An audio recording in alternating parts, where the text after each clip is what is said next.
If we have a plan B, our plan A is less likely to work. Every now and then, it hurts to be prepared.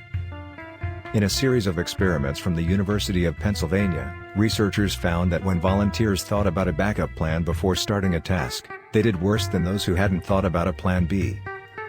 What's more, when they realized they had options, their motivation for succeeding the first time around dropped. The researchers stressed that thinking ahead is a good idea, but you might be more successful if you keep those plans vague.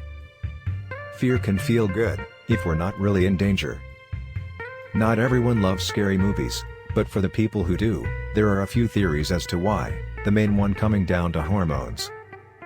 When you're watching a scary movie or walking through a haunted house, you get all the adrenaline, endorphins, and dopamine from a fight or flight response, but no matter how scared you feel, your brain recognizes that you're not really in danger, so you get that natural high without the risk.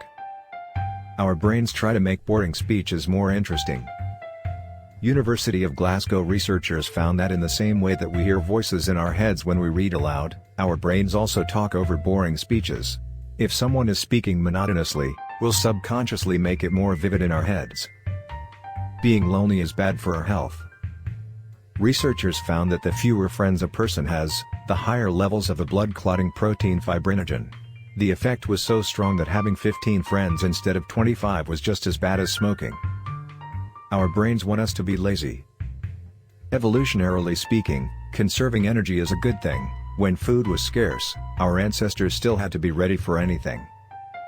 Unfortunately for anyone watching their weight, that still holds true today. A small study published in Current Biology found that when walking on a treadmill, volunteers would automatically adjust their gait to burn fewer calories. You're programmed to love the music you listened to in high school the most. The music we like gives us a hit of dopamine and other feel-good chemicals, and that's even stronger when we're young because our brains are developing.